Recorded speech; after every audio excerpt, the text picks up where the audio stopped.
Now,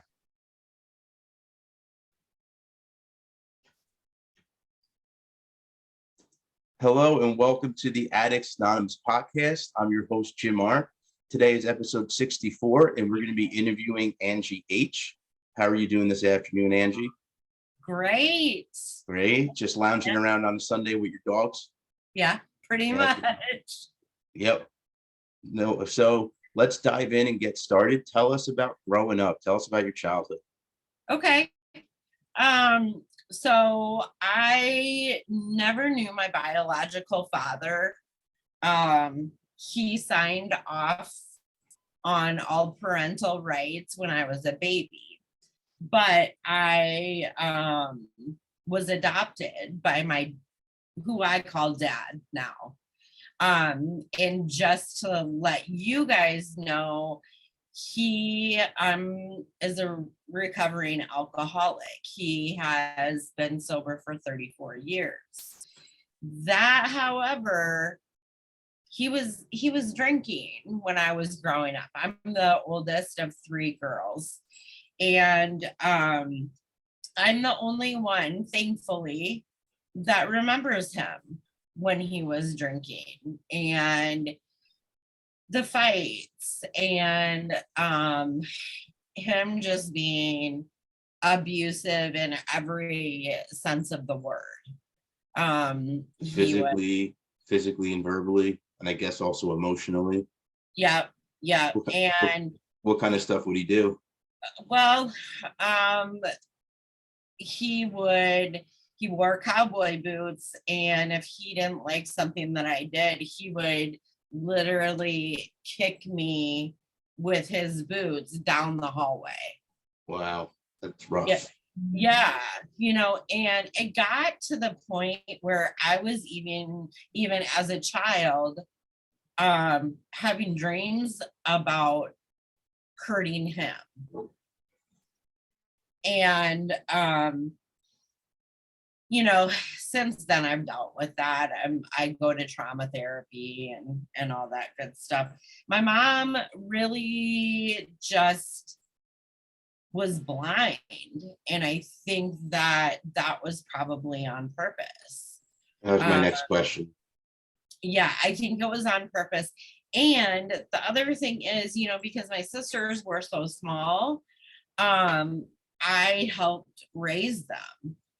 Well, I pretty much did raise them. Dad was absent and emotionally, and most of the time physically.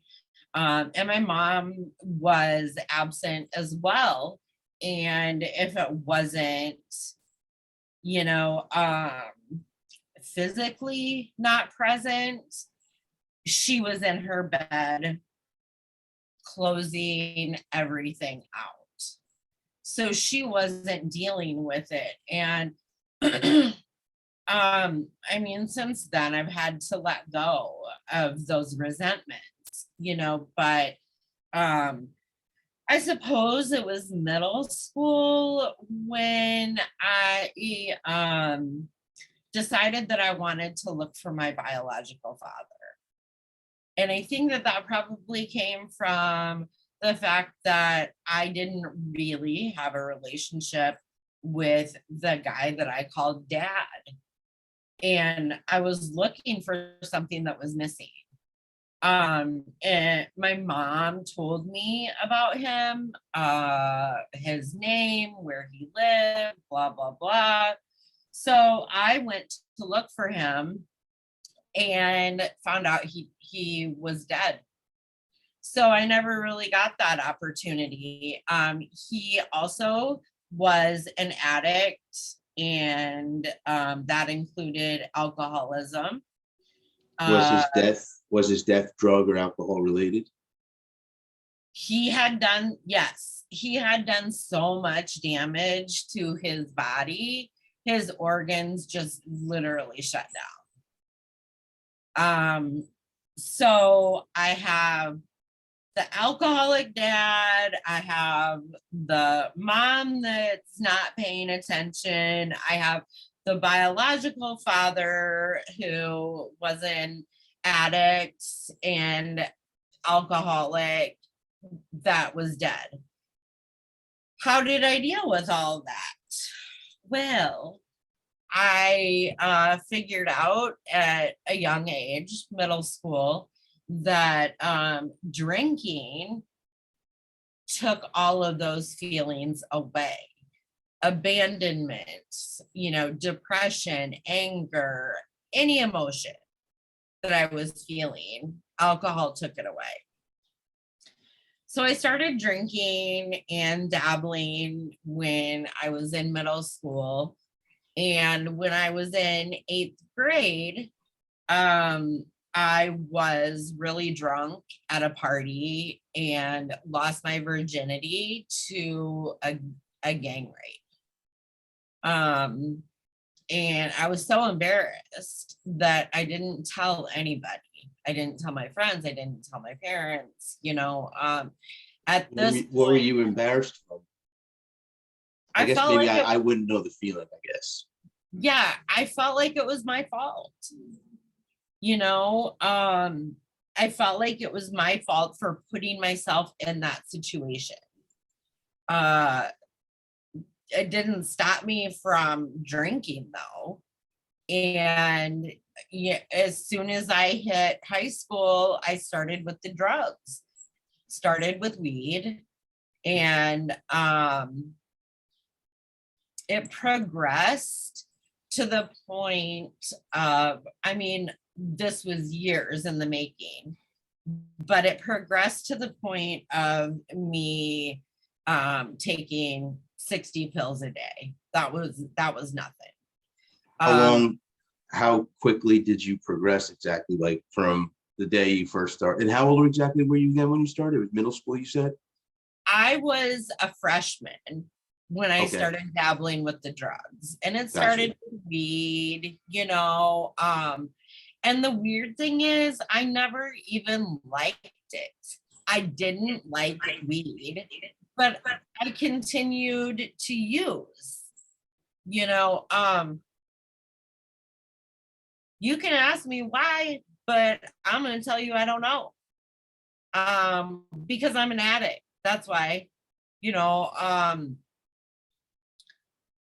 I would say probably, I dabbled. I dabbled with the pills and pretty much anything that anybody put in front of me. Let me ask you, so if in the beginning you didn't, I guess you said you don't know. I was gonna say, what, there was nothing you can think of that brought you back, like no numbing feeling from your emotions or anything like that? Because that's one of the main reasons is a lot of us are numbing from something. Right, I know that right. was what I did, and I know from my research that is quite common. Yeah. I think that weed didn't really numb anything for me. It just made me hungry, Yeah, it's not a strong drug. No, it's not. But the pills, I'm old enough that back when I was in high school, they were still selling we called them white crosses. Was it Quaaludes or And something? no, they were uppers. It was like pure ephedrine. And it felt like your hair was growing and you could stay up forever. And which is weird because my DOC is a downer. But I graduated. First of all, I got kicked out of school when I was a junior because of skipping class too much. So what I did was I went to the local community college. I took some classes, and then my senior year, I hit it hard, and I ended up graduating with my class. Then I went to college. I got a double bachelor's. All this while, I was drinking every night and I was popping pills. Not to the extreme yet, but I was still using. If someone had something, I mean, I didn't actively search for it at this point. It progressed, obviously, to the point where I was calling in my own prescriptions. I am a registered nurse, and I knew how to do it. I didn't have to get my drugs on the street. And I didn't think about the consequences. I was a travel nurse, so I worked locally, even though it was considered to be a travel nursing position. And I would work a 24-hour shift. And then that's all I had to work for the week. And then I could be high the rest of the time. So that's where this progression comes in. Like, it's not making, 5 pills isn't getting me high anymore. Real quick, going back to when you were younger, yeah, in your middle school and high school days when you started dabbling, did anyone notice? Did you ever have someone ask you about it, or how did that work? I feel like my parents were so absent, even when I was acting out, there were no questions. It was just like, shame on you. And that was it. I found out about my dad's DUI that put him into treatment. I found out from a friend that read it in the local newspaper. My parents didn't tell me. And I mean, I just feel like, why wouldn't you tell me? I am old enough to understand this. Why are you keeping this from me, but expecting me to play the parent role? And I was pissed. I was really angry about that. And I held on to that resentment for years and years. It took a lot of therapy. It really did, to for me to be able to let go of that, but I just had so many resentments at that point in my life. And I was like this angsty teenager, always getting into trouble. Looking back on it, I think that I was just wanting someone to pay attention. Like, here I am. I'm, even negative attention is better than no attention. And I didn't get it. I didn't get anything. So I got married. I had 4 kids. What age did you get married? I got married. Okay, so I graduated from high school in 91. I graduated in 95 from college. I got married in 96. As like basically as soon as I really could. Mm-hmm. I got married, and I was just looking for that attention. Looking back on it, I was looking for any kind of attention, and I got it, and I held on to it, and I had the babies, and that's when, after I had the kids, is when my usage really escalated, because I was travel nursing, and what else was I gonna do? Did your husband know that you were using? No. And that pissed me off. It made me mad. Like, how do you not see? Like, I'm taking 20 oxys at a time. How do you not see how high I am? Well, let me ask you, were you that high when you first met him? Were you, because like it, where you're using, where he, maybe that's all he knew you as was, you know what I mean? He never knew you off of that until later on. Yeah, I didn't really get super high until after I had the kids. I mean, I'd pop a pill here, pop a pill there. I never used the needle, thank God.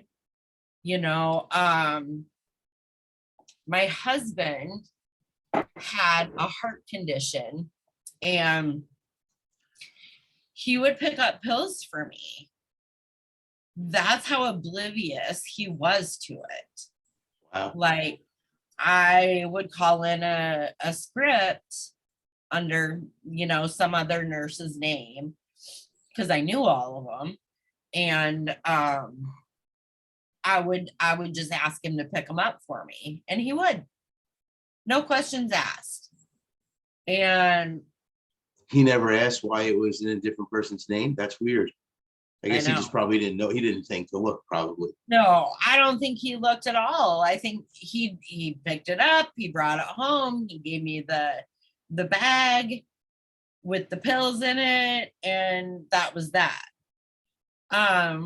I do need to back up just a little bit. Mhm. After I had my fourth child, I was diagnosed with cancer. So, and it was stage 3, so it was really serious.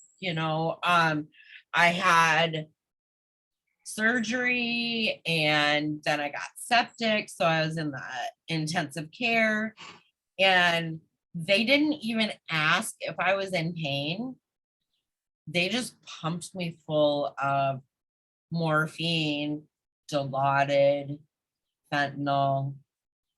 I mean, So you were given fentanyl in a medical setting. yeah. You're the first person that's ever told me that. I've heard of people on Dilaudid and morphine, the drip every couple of minutes or whatever it is. Yeah, where you push the button, the PCA. Yeah, exactly.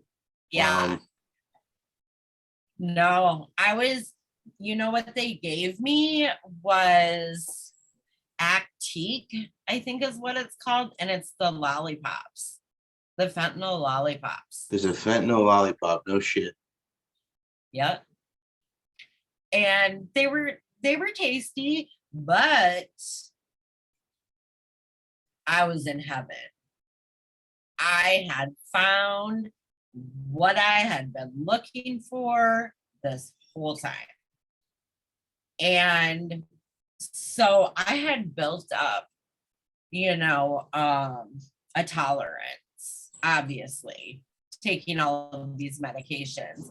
And so when they stopped prescribing them for me is when I started calling them in for me. So, when they stopped prescribing it, did you try to get sober at any point, or did you just automatically go into writing your own? no, I detoxed at home, and it was horrible.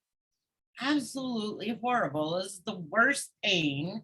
It's in your bones, that pain. And I was throwing up, and I couldn't get to the bathroom, and it was bad. It was really bad. And not once did it cross my mind that, hey, call in your own prescriptions. But once I detoxed and I got my wits about me, I was like, how I want to feel like that again. Oh, you can just call in your own prescriptions. That's how you do it. And and then I went down the rabbit hole, I remember being in Rochester with my husband at the time for his heart. He saw a cardiologist at Mayo, and I got a call from an unknown number, and I answered it. It was the police. and they're like, we need you to come in and talk to us. It's gonna be like 70 some felony charges and and I'm freaking out at this point. And we got home, and my addict brain told me that if I could detox again on my own, that I wasn't really an addict. I didn't really have a problem if I could quit. So I did it again. And even worse this time, but I did it. And my husband thought that I was just sick, which I was. Obviously, it was just a different kind of sick. Yeah, he didn't know it was dope sick. Right, exactly. And so I went to the police station on my own, and I lawyered up, didn't say a word. And then my attorney took care of the rest of it. He pleaded down to like 27 counts of felonious acts. Well, you didn't actually mention, what did you do? Well, you mean as far as my DOC? No, the crime. You said you were charged with all these crimes. What were the crimes? Yeah. So the crimes were insurance fraud, because not only was I an addict, I was a cheap addict. I only had to pay like $5 every time. So that made it easier too. So I had insurance fraud, and I had obtaining prescription drugs by fraud. So I was fraud. And thankfully, I didn't have to do any time. I don't know how that worked, but I'm thankful. I'm grateful. I ended up going to treatment, and I did 28 days inpatient. That was 27 years ago. And thankfully, by the grace of God, relapse is not a part of my story. It's an everyday battle still. I'm still an addict. I'm just in recovery. People think that you put in the work, and life is just beautiful when you get done with all of this work. And it's not always. Life is easier. I have a great sponsor. I continuously work my steps. I provide service work. I chair some meetings, and the work doesn't stop. I work my steps continuously. I read NA approved literature. And what I like to say is, it's a simple program, but it is not easy. It is a lot of really hard work, and you have to be really transparent and honest, and that's what's going to keep you clean. So, in a nutshell, that's me. So going back just a little bit, is there a certain point where you realize you had an actual issue? Like, what age was that? But you said relapse isn't part of your story. So, but was there actually a point where you were using, where you said, I should not be doing this. I need to stop. It's destroying my life, or anything like that? When the police got involved. That's what hit you when you got charged with, ended up the 27 counts. Yeah. When they told me it was going to be 70 some counts of a class D felony, I'm like, what? You know, I got scared. I mean, I don't know. I got scared straight is what happened. I white knuckled that crap. I detoxed, but I had to tell my husband what was going on. What if I did have to do time? I had to pay my attorney. He was going to ask where that money came, where that money went, you know. So I lost my family over my recovery.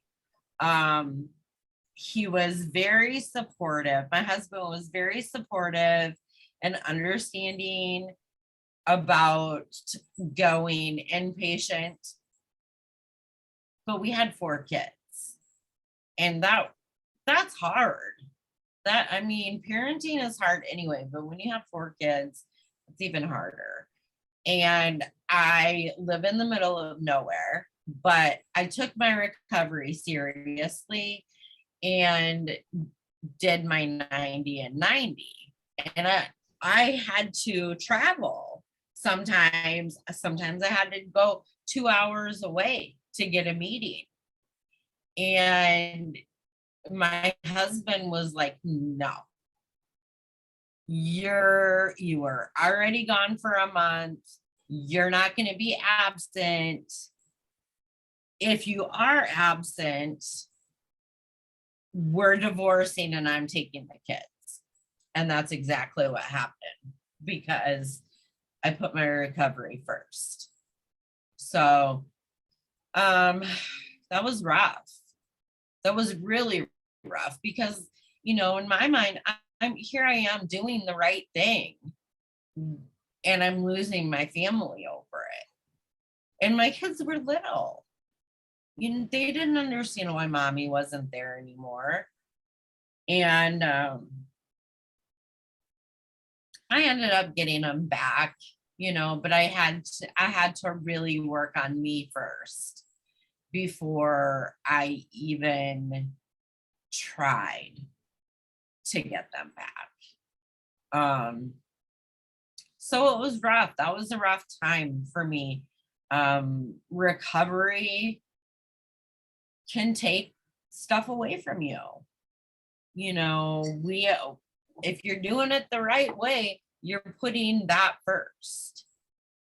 And you can lose people and things along the way.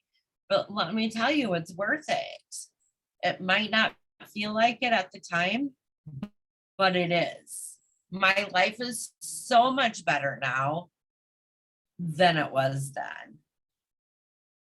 And I am just really blessed and grateful. And I have an amazing relationship with my family, all members of my family. I have 2 younger sisters. And I mean, my family, when I say I lost my family, it wasn't just my kids and my husband. It was my entire family just wrote me off. And do you think they did that? Were they trying to do that for your own good to scare you straight, or did they do that because they just didn't want to deal with you anymore? Okay, so we had family day just before I left treatment, and my dad said to me, I don't have any faith that you're going to succeed. I think you're going to fail and you're going to continue to use.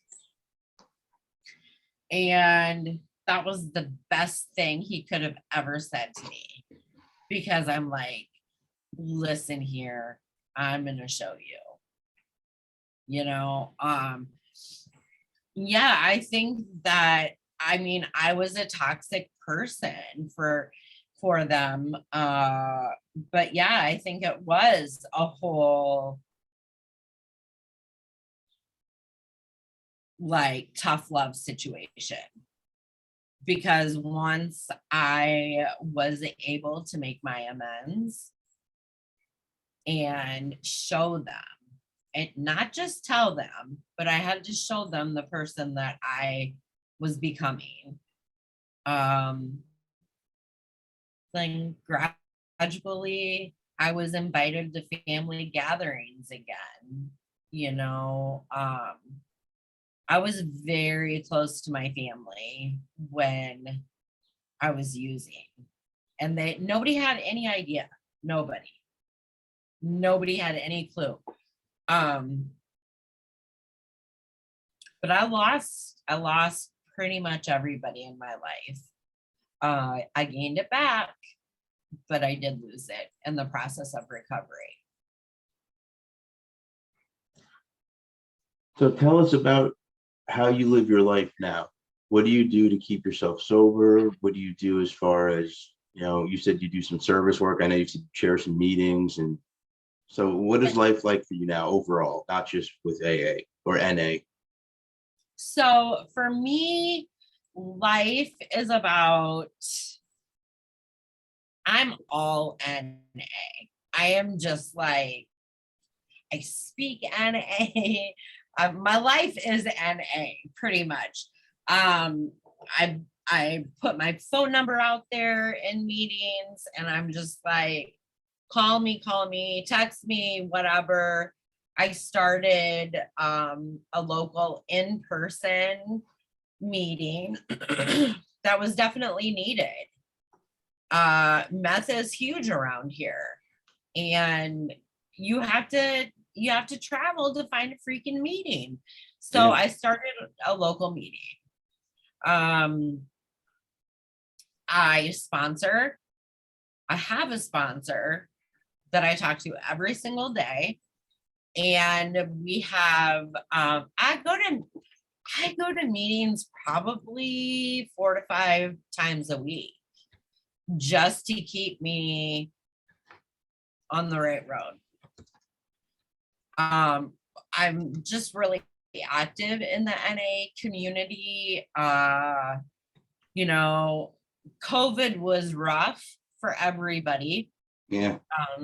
And so that opened my eyes to doing virtual meetings. Yeah. It was a curse and a blessing at the same time. Because meetings were closing down. Where do you go? You still need to get to a meeting, so I surround myself with people that are clean. That doesn't necessarily mean that you're an addict in recovery. It just means you're not using.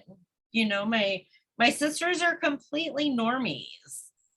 They don't have any desire to pick up and use. So I just make sure to keep my circle of friends and family clean. I guess that's the best way I can say it. I don't sponsor people that I don't understand. So here's my whole Suboxone, methadone spiel. Everybody recovers in their own way. It's about harm reduction at this point. Fentanyl, you're buying weed and fentanyl could be in it, it's a whole different beast than when I went inpatient. Excuse me. So I can't pretend to know what it's like to try to stop using heroin or fentanyl. I can't pretend that I know what that is like, but what I can tell you is I don't sponsor anybody that is using Suboxone or methadone or anything else, because I don't understand it. It's not because I don't approve of it. I just don't understand it. And I feel like, I'm really old school NA. I'm very black and white. I don't think that there should be a gray area. But it's prescribed by a doctor. If you're not abusing it. I really like that you said that you don't understand, that you're not against it, because that what you said is perfect. If you don't understand something, all you can do is try to do maybe a little research, talk to actual people who go to these clinics and that are on these drugs, and you'll see that, like you said, everyone just recovers differently. That's all there is to it. As long as you're using it as prescribed and you're not going out and stealing and cheating and lying and overdosing, I want people to live. Yeah.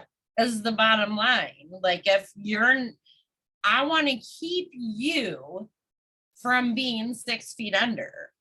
And if that means that you take Suboxone or methadone or whatever, if you have anxiety and you're taking something for that, or if you have depression and you're taking something for that, and you're not abusing it,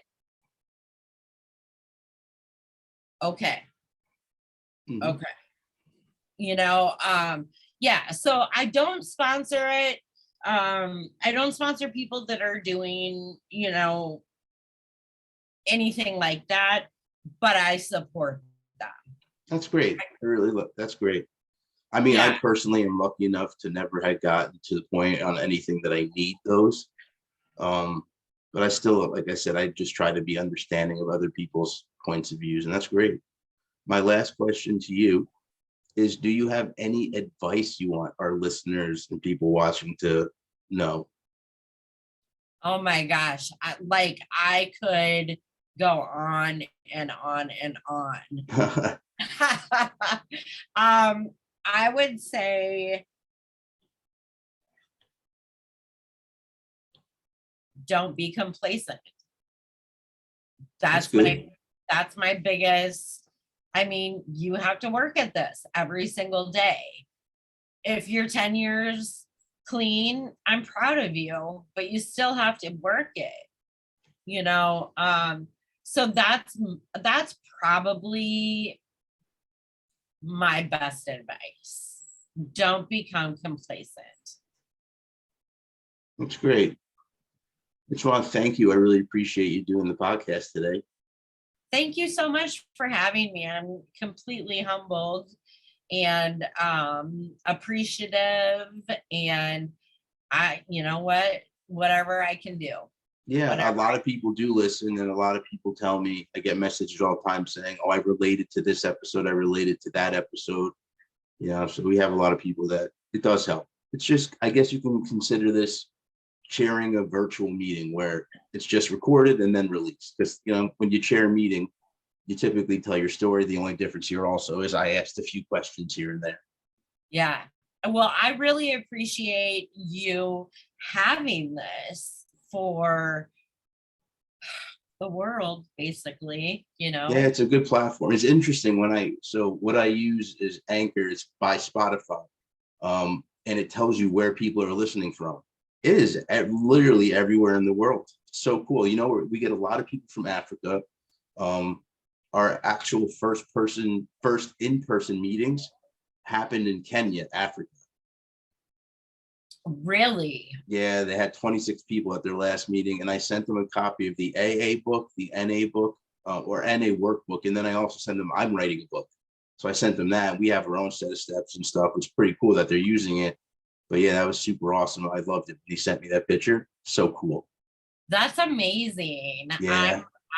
I'm so happy. Happy. Wish I could have been there one day. You never know. Yeah. You never know. Well, thank you for having me. I really appreciate it. And I hope that someone out there that listens to this can grab a little bit of something that I said and use it. That's awesome. So for everyone listening, if you like what you heard, go below and subscribe. Also give us a like. You can find us on Spotify and iTunes. If you happen to be on iTunes, also give us a good review if you can. Also check us out on Twitter, Instagram, Reddit. We actually have a free account on Patreon, so you don't have to pay. And the last thing I always tell people is go under our events tab on the Facebook group, and you'll see a list of Zoom meetings. We do them daily at 6:30, and it'll give you the Zoom ID and password.